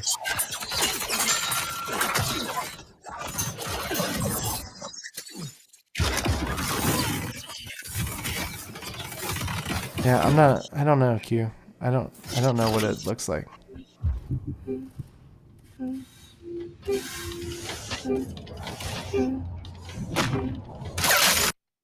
You don't know what it looks like?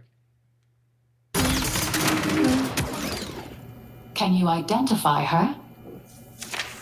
Yeah, that's my mom. That's your mother. Your mother. Now, You know that's consider your this. Do you recognize this child? Who are you? I don't know. It's you. Is it like super jumpy for you guys? Really? A little Remy. Yeah. It's not smooth.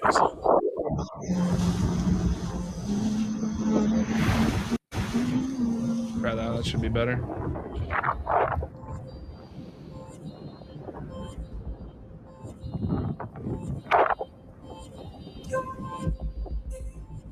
Recording software is not able to handle. What's that you're Not able always to hang. into? Worth anything? I don't know, but I like it. It speaks to me. Let me Still listen. doing it. Yeah, go ahead.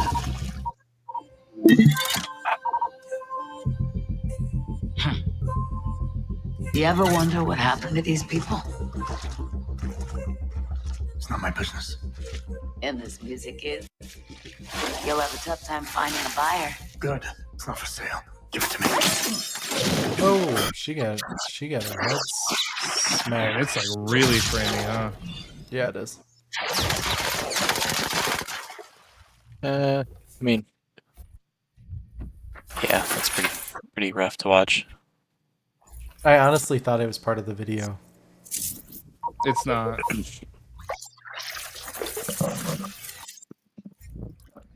Shortfall in our recording software.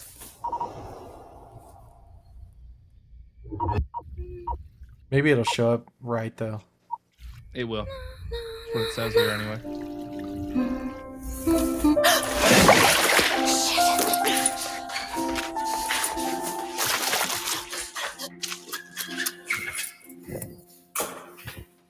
Wait, why didn't he shoot her?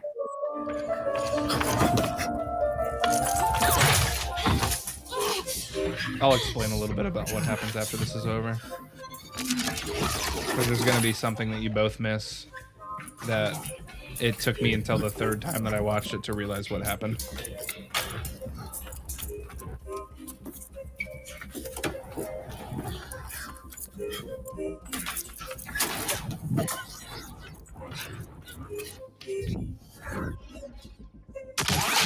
Oh! Got him. So they nail her when she's falling, but then when she's sitting still, they can't hit her. Can't hit her.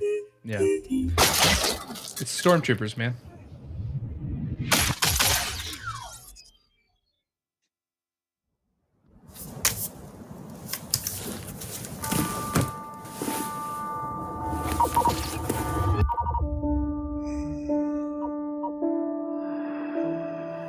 And on the pedestal, these words appear. My name is Ozymandias, King of Kings. Look on my works, ye mighty, and despair. Despair. Nothing beside remains. Nothing beside remains. Round the decay of that colossal wreck. Round the decay of that boundless wreck. Boundless, alone and level sands stretch far away.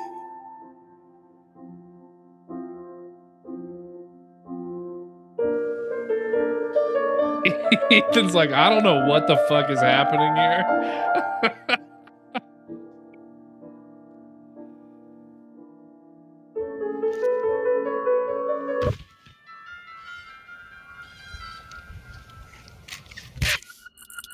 Ducking like a That's pig. the fourth playable character. Recognize this child.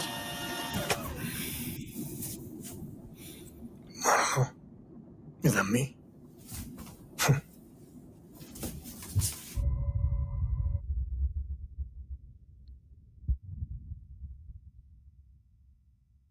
Yeah, I got nothing. Cute. Okay. It's from Love, Death, Robots. The Spanish Conquistador episode with the gold gypsy. Yeah, I didn't watch that whole show. Oh my gosh. Okay. God, I could have That would swore be you why watched it all. It seemed like it was right up your alley. I watched like a couple episodes and that was it. Okay. Well, just let me down. That would be why. I haven't seen it. So what do you guys think? What do you guys think of that? I mean, obviously cinematics are like nothing like the games actually Yeah, can be. I'd have to see the game. Yeah. The game kind of looks like that though, honestly. I mean, you're kind of in luck because we have some gameplay even. All right, so play it. Roll that beautiful beam footage. What were you gonna say? So real quick, did you guys notice the pictures of the kid that they show both characters? Same kid? No, it's the same kid. It's because it's the same person. Oh, like what? Do you... Yeah, it's the same person. So, like, hold on, let me back it up here. I think the hidden meaning will be you. in the poem Ozymandias. That's a poem, right? Is that me?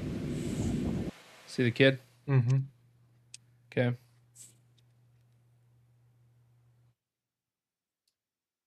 Same kid. Yep. Right? Same picture. So it's okay. The universe kind of works like this. You sacrifice your physical body, okay, and you get like uploaded into this machine, I'm assuming, which is right here. Oh shit, I backed it up too far. Might be these. So your consciousness goes into this stuff, and then you can transfer your consciousness into these characters called runners. Okay, and then this is where the extraction shooter part comes in. You go to the surface, loot. What is it for Delta Force? It's like loot, scoot, then time to boot. That's basically what you're doing in here as well. So anyway, you want to see some gameplay? Is that what you're waiting for? You're like, bring it on, bring the gameplay on. Okay, yeah, because you're super excited. I know you're a big Halo fan, right? He was, yes. Not a He Halo was. fan. Yeah. Yes, I was. Big Halo. I love Halo. Dude, I love Halo. This is the gameplay trailer. Bungie knows how to make a shooter, man. They've had a lot of practice with Destiny. They sure have.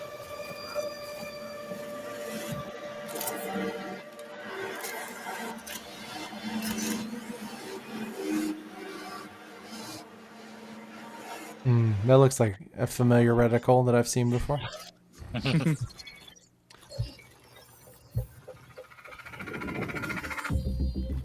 Marathon is a team-based extraction shooter So that set cosmetic around the thing that you were talking mysterious and about earlier, cutthroat. that you were talking about earlier, it's not cosmetics, it's the respawn mechanic. Well, no, I was just like, the girl kept changing the way she looked, and I was saying, is it just showing us cosmetics for this character? Like, they're different outfits. Yeah. Hey, did you think that character was attractive? I'm not going to answer that question. Okay. No. World of Tau Ceti 4. No? You I would say are a runner. A cybernetic mercenary who's given up their human form for a bio... No. I mean... I don't know. They give me too much I mean, robot vibes. If she was the only woman in the world, would you? Yeah. Well, that answers your question then. Yeah, no. That's an impossible scenario. You can't make that argument. It's not impossible. It's at that point, it's your duty to repopulate the world. It's not about choice anymore. I don't know. There's some people where you're just like, gotta let it die. Oh, jeez. Gel with unique abilities and stats, capable of both tactical and fast-paced combat. Here you'll fight in a crew of up to 3 players across a variety of zones and points of interest. You'll face rival runners in zones of up to 18 players, countless security forces, and otherworldly threats. Mainly PvE then. I'm just gonna be honest with you guys. I don't like the way the guns look or feel. Just throwing that out there. That in no way, shape, or form does not mean that I am not excited for the game, because I think I played Halo, I played Destiny. They know how to do guns. Yeah. So, just throwing that out there. I'm not thrilled with it almost looks kind of cheesy to me. Okay. Like like if it looked like the trailer, like graphically, it feels like dumbed down graphically. You think so? Yeah. I think it looks like an arcade game to me. Glory and fortune. Right. The environments of Tau Ceti 4 are filled with weapons, materials, and equipment you can scavenge throughout the map. Before deploying, you'll strategically build your loadout and select a runner to ensure you're equipped for the run ahead. Your objective is simple. Get in, gather as much loot as you can, and make it out alive. Die, and all your gear will be up for grabs. Survive, and your loot can be taken into future runs as you grow in power and fill your vault. Death is inevitable, but it's never the end.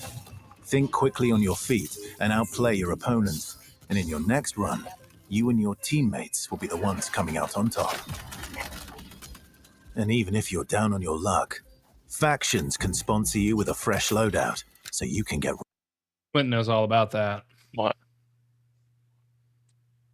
Faction sponsoring you. Oh, yeah. What are we playing, the Hunger Games? Mechanic. It's the scav mechanic. Right back into the fight. Bungie brings its best-in-class Like, cool, first-person scav mechanic. I didn't catch that, I guess. Dynamic and tactile gunplay, runners with unique playstyles, and custom... Yeah, because that guy wouldn't have immediately turned around. You know, customizable builds create highly dynamic and strategic team fights. Whether you're on a zero-to-hero run or high-rolling with powerful gear, you'll need to use your best judgment when you decide which fights to pick and how. How many players this was going to have? 18. How many players? 18. Yeah. 6 teams of 3. How geared you are, players with skill and strategy will always have the edge. Marathon is designed to be played in crews, with contextual pings, shared objectives, and down but not out, to streamline playing with your friends. Death is not the end. And if you're the last one standing, you can overcome the odds to revive your teammates and get out with your hard-earned loot. And if you believe your skills alone are enough to conquer any challenge, we give you the freedom to opt out of crew fill to take all the glory for yourself as a solo runner. No two runs in Marathon ever play out the same. With dynamic events, variable weather, and unpredictable players, you'll have to adapt on the fly if you want to survive. Each run has a time limit, and anything can happen while you're chasing your objective. Looking to unlock upgrades or increase your faction reputation? Slip into the shadows as Void and ghost past your enemies. Search the map for rare materials and profit opportunities without being discovered. Want to push enemy teams and steal their loot? Bring in Glitch with agility implant. Glitch! What? She's here! Glitch in the chat. She's in the podcast. Glitch in the game. Glitching.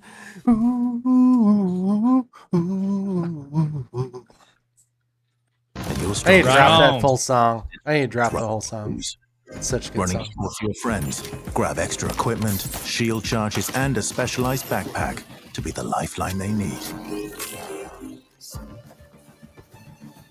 You're always free to experiment with team compositions, and the only limit to how you want to play your runner is your loot and imagination. Endgame challenges, ranked play, discovering secrets, seasonal storytelling, community events, and more all await you in Season 1, where you and your friends will start to unravel the mystery. Hey, I do have a question for you guys. Mm-hmm. Is there a company that makes video games that tells seasonal stories better than Destiny? Not yet. Or better than Bungie? Not yet. Sorry. They do a pretty good job. They did a really good job with Destiny, I think. It's gone on too long. Wouldn't you say Fortnite? It's gotta be Fortnite, That's the right? only one I Because would say, yeah. Fortnite has like Epic. those seasonal events, and like the world will the sky will rip open in the game and stuff. Right. Yeah, but the same thing happened in Destiny with the Traveler and all of that stuff. Yeah, whenever but not before the DLC. There were like people that watched like a meteor hit. Well, they had the Like the Marshmallow world. concert too. That was kind of cool. There was a Travis Scott concert in the game On Fortnite, right? On Fortnite. Destiny didn't do that. Like Yeah. stuff would change, like they would make changes. Not as a player base, you can go sitting there cheering as your character while somebody does something. That's why I'd say Fortnite. Fortnite does it better than anybody.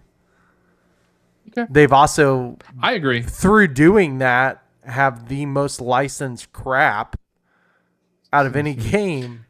Yeah, they Like, do. I mean, Star Wars, like all the video games that we play, like everything. Yeah. They were trying to bring back Rock Band Yeah, I know. and stuff. I know. Breeze of Tau Ceti 4. Remember, you're only ever one run away from your next big score. Always gonna Only have problem. the British voice actor as the narrator, right? Damn right. Yeah. Here's the problem. You know what the problem is? Mm. This has been overdone. What? What do you mean? At this point,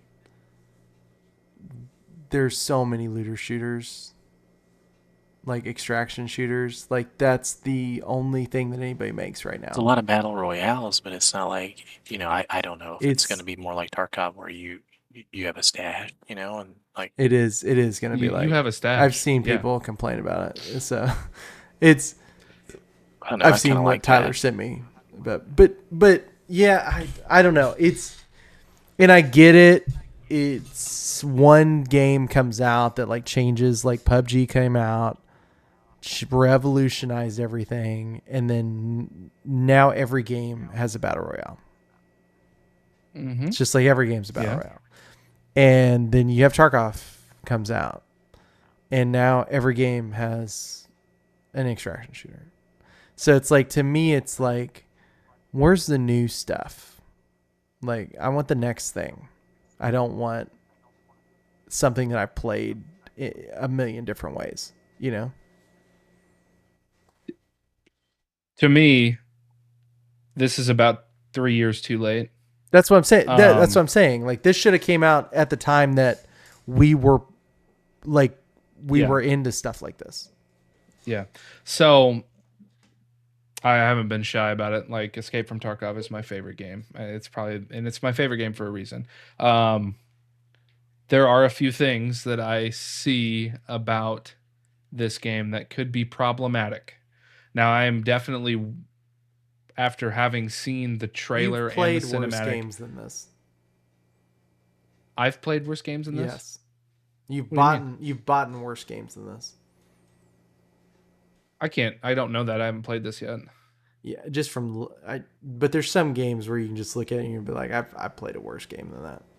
Like, I know for a fact that I've played a worse game than this. Yeah, 100%. But as far as the extraction shooter thing, I'm willing to give it a chance because it's Bungie, because I really liked Destiny. I really I liked Halo, not as much as Call of Duty, but I liked it.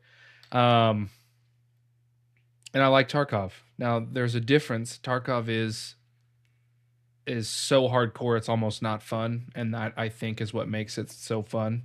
Sphincter factor. This game, this game, I don't know if it's gonna lack that. I actually have a video of Shroud. If you guys want to hear about that, Shroud, I think, kind of explains it. Nobody cares about Shroud's opinion. Get rid of. I think Shroud kind of explains it really well here. So, like, the epitome of what happens every single time. You come in, whether you're a AAA dev or an indie or whatever, you try to come into an extraction game and you try to make it and you try to remove the friction. There's a lot of friction in a game like Tarkov. There's a lot of complexity and things that might not want you to open up the game ever. Hundreds of bullet types, thousands of individual items, quests that don't tell you at all where to go, no map. I mean, the weapon attachment system is like, what am I doing? Right? So much friction. There's so much friction to play Tarkov. Most people don't even open that game. Right. And so this I'm gonna stop it here real quick. This is so Ethan, you played Tarkov for a little bit, right? Whenever PvE was available. He did not. Right. And I played. He played for PvE. He played for 4 days, right? Yeah. Yeah. I played PvP too. So I can distinctively remember you texting me after the first 2 days and saying something along the lines of "damn you" or "I hate you" or whatever. All I want to do is play Tarkov now, okay? Because there is something about that game that that sneaks inside of you and just makes you want to continue to play it. Now, of course, you didn't continue to play it because we kind of left you in the dust. And I woke up. As far as the quests and stuff. You didn't wake up. You got left in the dust. You got left in the dust. I woke up and I was like, gay. Okay. All right. No. Hold on. It's a pause it. So here's the thing. I played Tarkov, but if I fired Tarkov up on my own, okay, and I didn't have you guys on there, I would not have played Tarkov, and I wouldn't have kept playing it, because what Shroud is complaining about is a reason. He's not complaining. No, hold on. Let him finish talking. He's complaining about this game doing it differently than the way Tarkov is. He's saying that's why he likes Tarkov. What I'm saying is, as a player, and I go into and this is the first time I played an extraction shooter, if I fired Tarkov up, I'd be like, this game, I fucking hate this game. Yeah. I was like, there's too much. I just want to kill people and play. Mm-hmm. So the things that he's complaining about, removing the friction, I think you need games that don't have friction, so that because I'll probably like this game because I don't have to do a million things of research to know how to play the freaking game and stuff. It's like, it's a reason classic World of Warcraft. I don't like classic World of Warcraft. Having to either get an add-on to figure out how to do quests. Like, you had to download all these things to play World of Warcraft when all the new MMOs had it already. And in new World of Warcraft put it in. You know, like if you play updated World of Warcraft, I was like, well, I just want to play the update. I don't want to play WoW Classic. I was like, I don't want to play that crap where it doesn't tell me where to go or do anything. So are you saying like you want the easy way out? No, I'm saying you need the easy way out to then bridge somebody into something harder. This is like a game for somebody who's never played it. And then you can get into an extraction shooter, and then you go play something like what Shroud's talking about once you know what you're doing.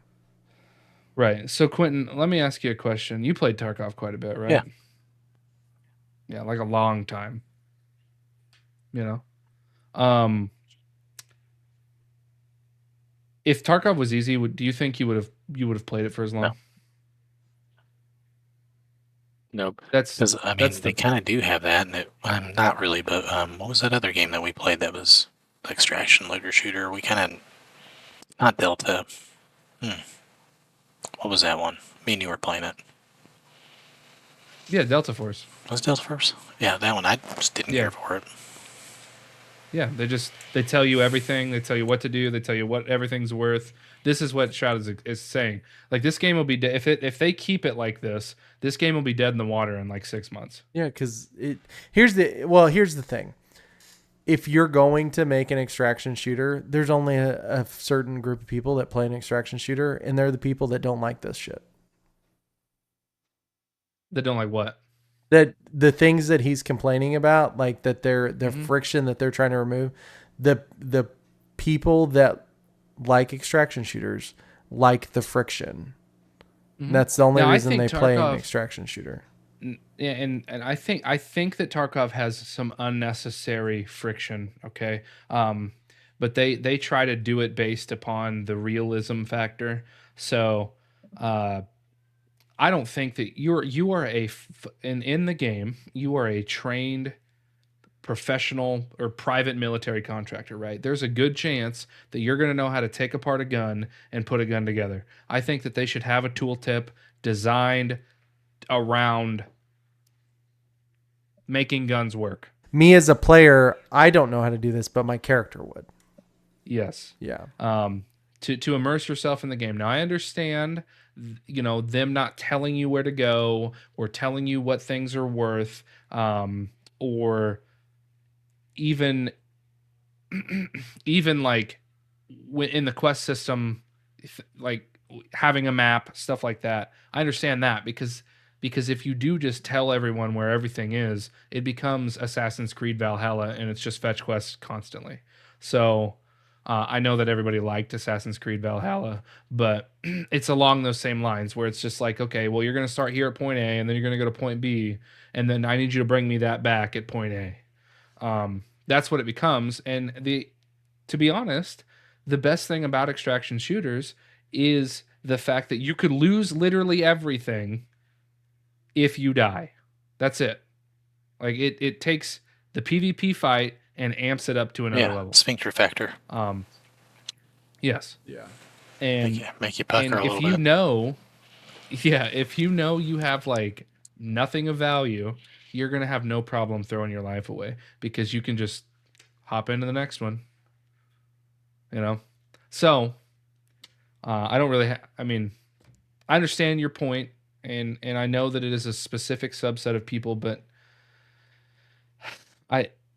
this game will die if they keep it this way, and it won't. Yeah. And it's because people like me aren't going to go play this game. Yes, I know, but you're going to pay $70 to play it for 2.5 weeks. I'm not going to, or a week. I'm not going to play it. Oh yeah. I bet you play it. Just because you're going to want me to play it. You don't think you'll play it? I don't know. Dude, I want Fable. I'm ready for a good RPG. Would you play this game? I'll play it. I'll watch a few videos first, but I'll play it. Yeah, of course. Yeah. Yeah, I want to go. I want a good RPG. I am literally gonna play this based upon the fact that this is Bungie and it's another extraction shooter. Okay, and this is actually the first real attempt at a AAA studio making an extraction shooter game. Yeah, I mean, the only thing that would draw me to it is Bungie. That's about it. Yeah, I understand. The reason I asked you earlier if you thought that character was conventionally attractive, right? Asmongold. Because there's a lot of people that are saying that she's not, and it actually ruins the game. They're saying that she's not, and it ruins the game.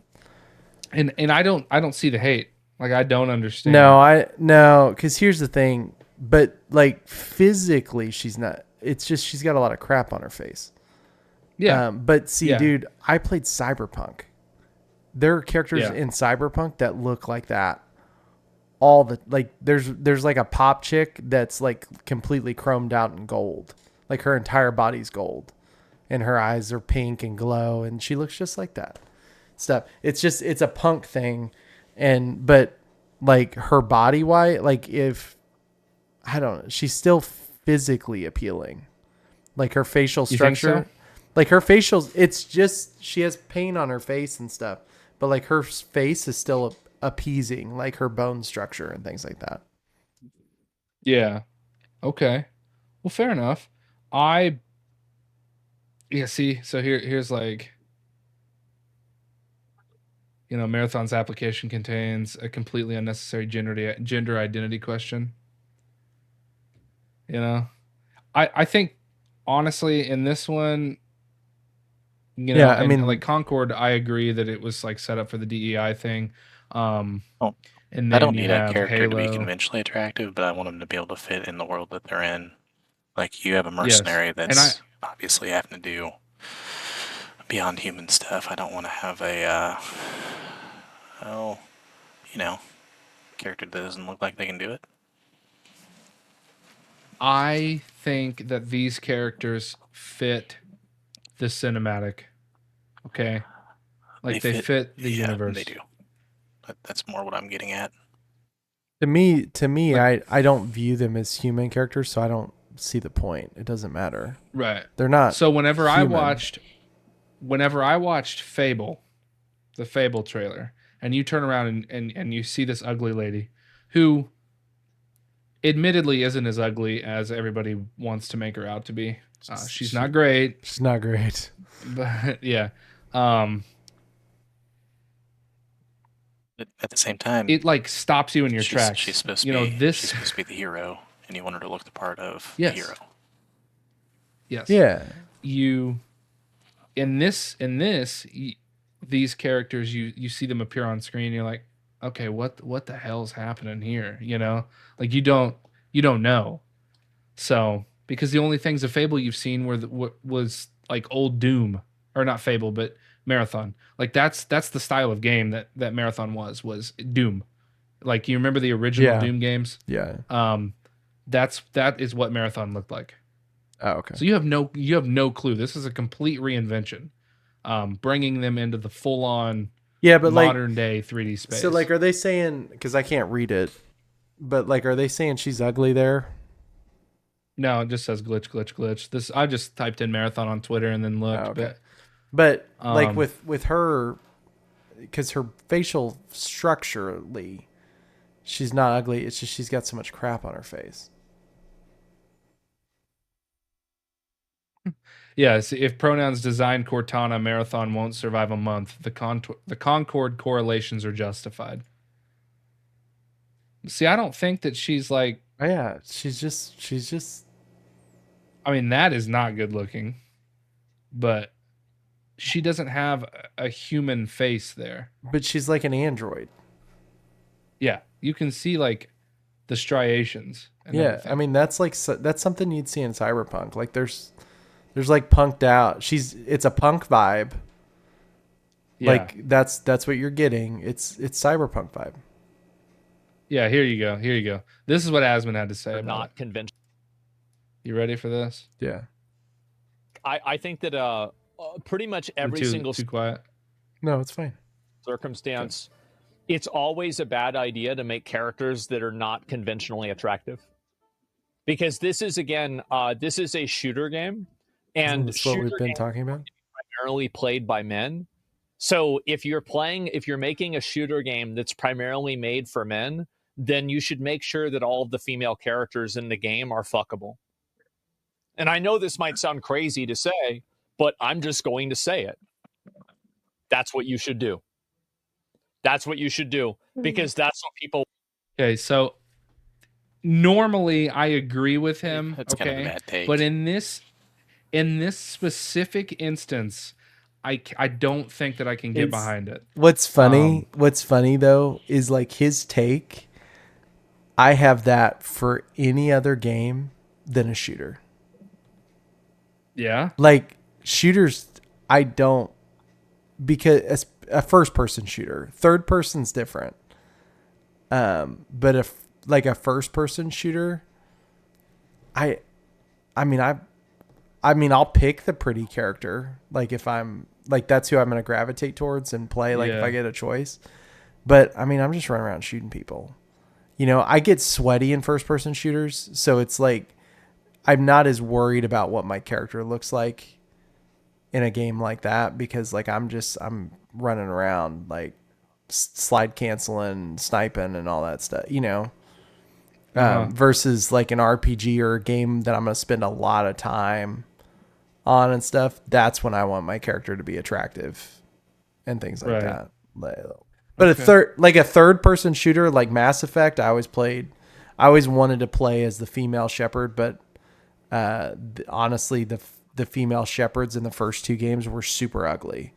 And so, well, because they had like a pre-done male Shepard that was like, you could just choose him and he was the one in all the cinematics. And it was like, he looked really good because he had better, this is before modern technology of customizations. So that when you customize a character, it just looked crappy. Mm-hmm. And then Mass Effect 3 came out and they're like, oh, guess what? We have a female Shepard that's hot now. Oh. And so, but it was the pre-done one. It was like, and you were just like, dude, she's smoking. But you love the voice actress for Shepard was awesome. Like she's been in like every game ever. And she's one of those characters you like. But that's an example, but that's because that's a third person shooter and you see the character all the time. Like when Gears of War got females, I played as the female instead of Carmine. Yeah. So, so you're what I mean, yeah. So your feeling is kind of like the same. As I agree with you, but I also agree with Dasman. Like if I was playing the first person shooter and I had a choice between her and a pretty girl, I'm going to choose the pretty girl over her. I agree every time. I agree. Yes, I agree. I would too. I would pick someone that looks differently, but I can't say that I don't think that this character belongs in this universe at all. No, she doesn't feel out of place. I think she belongs. I also don't think she's as ugly as everybody's putting her out to be, because I'm also looking at this. Can I change this? Like, because they've shown me so many different versions of this girl. Can I go in like in the loading screen and can I go in and change the patterns on her face? Like, is this my choices to customize her, or are these preset? Yeah. Like if it's my choices, then this entire argument's irrelevant from everybody. Yeah. Right. You know, like if I can go in and change her facial, like the pain on her mouth, her eye stuff, because the character body wise and face wise, she's got a pretty figure and a pretty face. Yeah. You know, she's got that anime look. And if I can just go in and change everything, then what the hell does this argument is? They've shown me enough of her like in different ways that I don't think that she's preset. And I think that it's personal customizations because like you just had flashes of her multiple times with different looks, right? Yeah. So I think you'll be able to, it's going to be customization loading in, and it's like, oh, I'm going to change her little eye paint, and I'm going to change her mouth paint. It's going to be paid skins. It could be that. It could be that too. Is it free to play? No. Then it probably isn't. It might be customization. Well, there you go. If it was free to play, I would say it's going to be paid skins because that's how they make their money. And it still could. Dude. And then I'll just hate Bungie if they do that. If it's you got to pay $60 plus you have to pay to get skins. I mean, look what they did with you're double Destiny. dipping. Like you have to buy every single game, and then there's already microtransactions in it. Yeah, like but Destiny didn't start out that way though. Yeah, but that's what they're doing now, so I don't see why they wouldn't. Yeah, but I didn't know if that was more Activision or if that was Bungie doing that. Bungie needs money. I mean, they just laid off like another 200 people or 100 people, something like that. You know why? Was that? You don't need the people anymore. Sony. That's a good point. How many? That's a good point. Every game, you can have procedurally generated things, so you need less people to work on terrain, things that. Why wouldn't you lay them off? You can just buy the software. Yeah, that's a good point. Yeah, everybody's comparing this to Concord too, and I just don't see it. Yeah. Not at this point. I haven't seen enough. I haven't. That character looks like she belonged. I don't know what the big deal is. Yeah, no, I agree. I'm with you. So, I could care less. So yeah, that does it for us. That's it. I don't have anything else. Yep.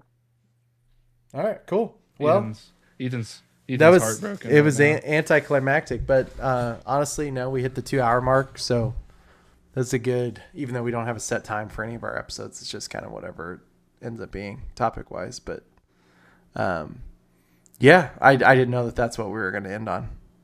So yeah, I feel like I had one more thing, but I decided against it. It's just it didn't feel right. Man, didn't feel right. All right. Well, thanks for watching, everybody. Tune in next week to see the conclusion of whatever we're gonna watch. Ethan promises he'll get better at making shorter videos for everybody. Oh yeah. I'll actually do that. I'll clip things so you don't have to watch the whole thing. Yeah, we'll. Okay, I'm working on the Great American Novel. Okay. Hey, real quick, actually, one thing I'd like to make a note of is I did say something about it was the first time Q joined us about we'll do this section of whatever current game we're playing. It's still Star Citizen, but there's really been no news. Quentin, is there any new news on Star Citizen? No, not really. Just added missions and stuff. They're still adding on to the game, still fixing stuff. Nothing groundbreaking. Right on. That's awesome. And I would like to ask, what have you guys been up to? I heard Ethan's writing a graphic novel. No, so you know me. I love AI and what it has done for the world. I started working on a story. Right on. Maybe we'll see it one day. Q, what have you been up to? Well, working on kids. Nice. That's awesome. Live. It's awesome. We should have done this at the beginning, but I wanted to throw this in. That's how here. we're gonna end it. It was a test. Yeah. It was a test to see if everybody would watch the whole thing. Yeah, there we go. Anybody got any last remarks? Final words? Word. No. Word. Mine. Stay classy. Stay classy, San Diego. Come on. Stay glitchy. No. Keep it glitchy. Right on. Okay. Yeah, I don't have anything. I don't have anything. Ethan, take us out.